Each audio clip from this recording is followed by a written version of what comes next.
Hi everyone and welcome back to our pinball series. In this episode we're going to touch on a few of the physics objects and then get started on our flippers for our pinball board. So take a look and jump straight in. Okay, so I've done a couple of things already to modify some of the physics as I was playing around with it. So first of all, I made the ball lighter. So I went into the physics options for the sphere object and just gave it the mass of 8 kilograms. Basically what I did was I looked up the actual weight of an actual pinball, which is about 8 grams, and then I just multiplied it by a factor, in this case 1,000. Okay, so 8 grams became 8 kilograms. Okay, or 0.8, no, about 10,000 almost. Yeah, basically a lot heavier. I made it a lot lighter than it was. It was about 100 kilograms. This made it bounce around a lot more freely. And that also meant I went round and changed all the rebounds here to be a lot lower. So they were currently at about 250 or things like that. I brought them back down to 10. Okay, so other than that, that is all I've done here to experiment with the different sort of behaviors for the pinball. So as you can see, when it launches off, it's a little bit less erratic as it bounces around the scene. Now, the next thing I want to tackle is this sort of like slippiness of like the board itself. So the ball, as you can see, loses inertia quite quickly and kind of gets stuck on the surface. So I'm going to modify the friction of our board here to let the ball slide around a lot more freely. So let's go ahead and do that. So for this, I need to make a material for my board here. So let's go ahead and do that. We're going to go ahead and create a physics material. So go down to physics, and we've got physical material, and you're going to choose physical material. And in here, we'll call this one PM board. We can go in here. And as you can see, there's a default friction value of 0.7. We can bring this way down to 0.2, something like this. And we can experiment with these numbers to see what we can do with it. Now, there's lots of other stuff we can do here. You can talk about restitution, which is how bouncy it is. You can talk about the density of the object, what it has on it. All these are different elements. But we care about friction mostly in this case. So that's going to be for the physical material for the board there. Now, as for the actual board, let's create a new material. And in here, we're going to do a very basic material. We'll just go ahead and set its specular. We'll leave it at 0.5. That's because we still want it a bit shiny to give the impression that it is a bit frictionless. But let's change the color slightly, make it a bit brighter. Yeah, that'll do. And the thing I'm going to do on here is I'm going to add on my details panel here the physical material. So if you scroll down, you'll find in here somewhere, there you go, phys material. We'll click on this and we'll choose our board. Apply that. Like so. And then we're just going to give that to our board here as the material. So let's see how the pinball reacts to the board now.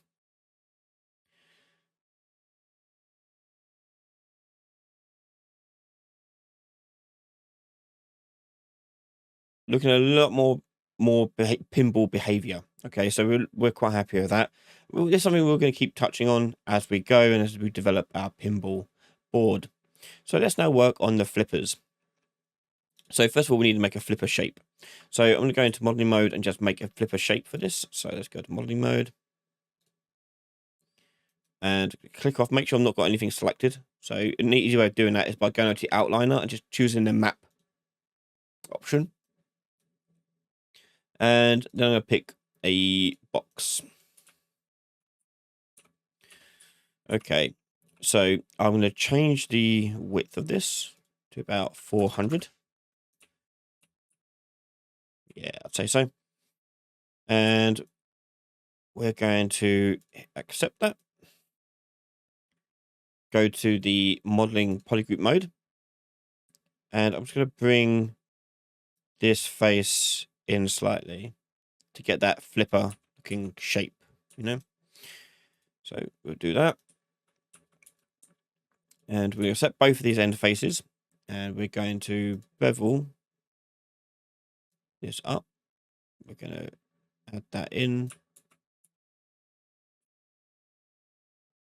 Increase subdivisions slightly. Let's try 3. Yeah. Okay. Actually thinking I might want to do one at a time here. Let's cancel this. And just do this one first of all. So let's do bevel.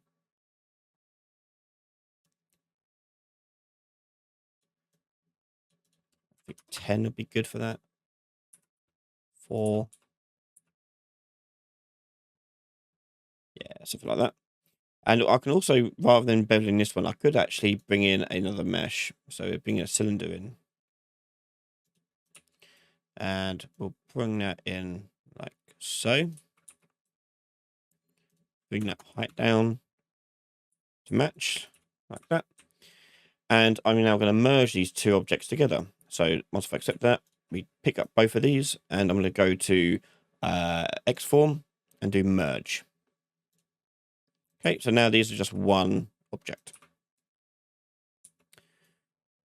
Okay, so next I want to change where the pivot is because we want the pivot to go to wherever it's going to fling from, which would be basically where this cylinder was. So we're going to go to edit pivot and we're going to move it to the center of where we want it to rotate.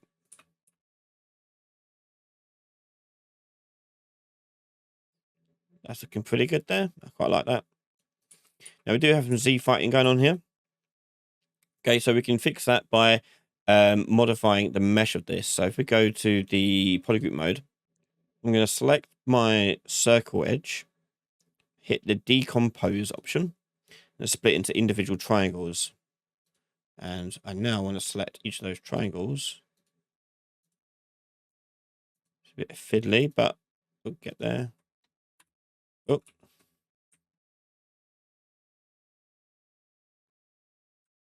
Let's just delete the rest of these first. Get this one on its own. There we go. And there you go, a little bit better. Okay, so that is our flipper model done. Go back to selection mode. So in here, we also need to make this so we can have collision on it, because at the moment it doesn't have collision on it. So let's go and edit the collider for this. And we've got a couple of ways about it. So ultimately, we want to get this shape, obviously.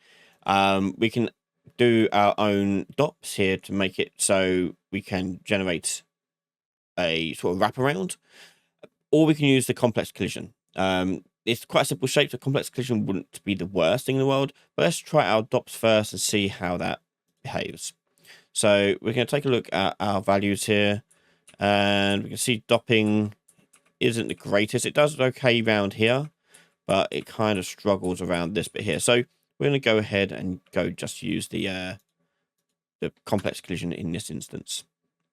So we're going to go down to the collision section and make sure collision complexity is set to use complex collision as simple. And obviously it's block all. Okay, so let's make our flippers. So to go ahead and make our blueprint class actor BP flipper. Let's add in our mesh now.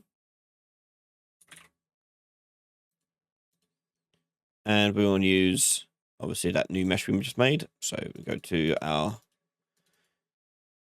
combine shape there. Like so. So putting this into the scene.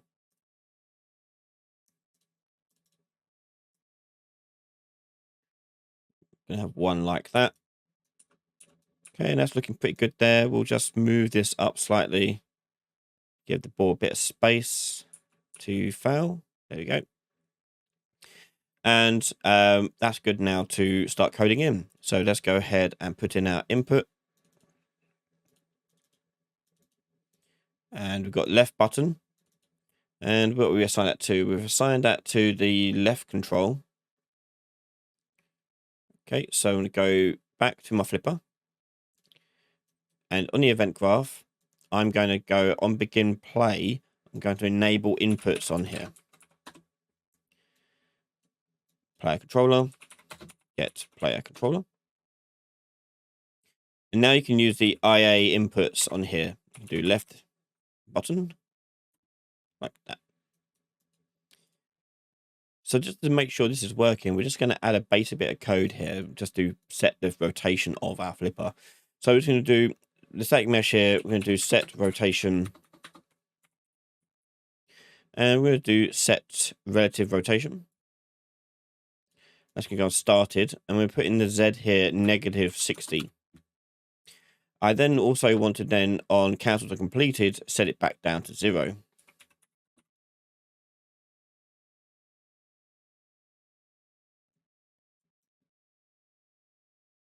Like so. And so with this in the game now, we can see that if I hit the button, it'll flip. Now, the problem we have to solve next is that this isn't actually going to work because although it looks like it's flipping up, it's not really flipping up. It's just changing its rotation. It's not doing a physical change of the flipper. And if the ball ever comes near me, I can show you. Basically, it will just phase right through the ball. So we can't use set relative rotation. We have to use a physics solution to accommodate this. And so in the next episode, we'll go ahead and talk a bit more about physics constraints and how we can make this effect. So yeah, as I mentioned, the flipper will work, but it won't hit the ball. So we need to make it hit the ball. And the way we're going to solve that is with a physics constraint, as we need to make it a physical object that we're literally going to repulse it away. So if it will actually move really, really fast and not break the constraint. So that's what we're going to be working on next time. So if you want to watch that next episode right now, head over to patreon.com/Ryan Laley, where you can find that video plus many others, all before everyone else. Thank you so much for watching. Make sure you support the channel by hitting subscribe, and I'll see you all next time. Bye, everyone.